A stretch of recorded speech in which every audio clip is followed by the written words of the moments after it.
Hi, my name is Santiago García Verdú, and I am one of the co-editors in the Latin American journal, Central Banking. It is an honor to address the CEMLA community.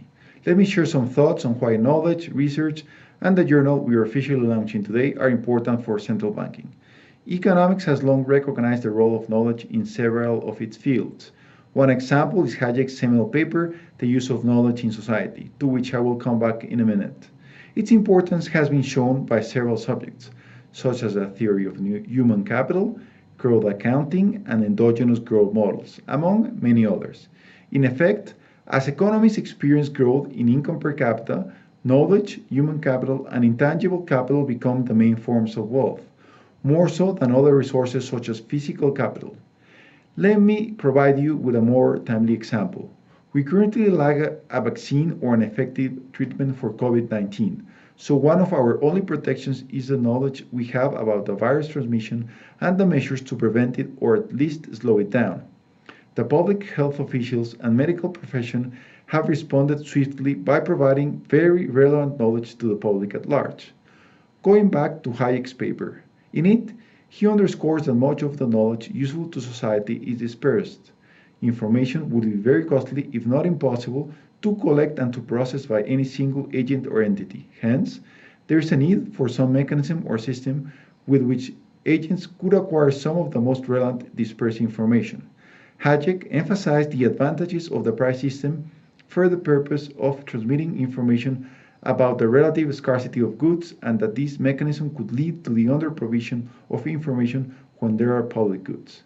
If we draw an analogy with our context, there may be a piece of knowledge possessed by a policymaker working at the Central Bank of Colombia that could be very useful to a policymaker in another central bank in the region. The latter could acquire such knowledge with a higher probability if the Colombian policymaker had written a paper on the subject matter. Moreover, a paper is not only serving our members, it also serves the author as her ideas are evaluated through the peer review process by the journal associate editors and her peer policymakers elsewhere, establishing an active dialogue. In sum, a journal begets a mechanism that makes the acquisition of knowledge that is dispersed among us much more feasible. Let me provide further arguments in favor of a CEMLA journal. Evidently, central banks are public institutions which produce knowledge. Most of this knowledge is a public good. This is the case for three reasons. Perhaps the most basic one is the fact that research done in central banks belongs to such institutions, and as central banks are public institutions, their outputs, except for a few confidential items, belong to the public. These encompass the data that central banks produce, the reports that they publish with analysis, and the more technical material. Second, knowledge is a non-rivalrous good. In Thomas Jefferson's words, its peculiar character is that no one possesses the less because every other possesses the whole of it. He who receives an idea from me receives instruction himself without lessening mine, as he who lights his taper at mine receives light without darkening me. To be sure, if one of us uses a monetary policy model, our colleagues can use it without reducing the benefit that anyone else derives from it. Third, due to the nature, central banks do basic research. This is research that is not done for profit-seeking purposes. In other words, a research economist in a central bank would generally not patent her research.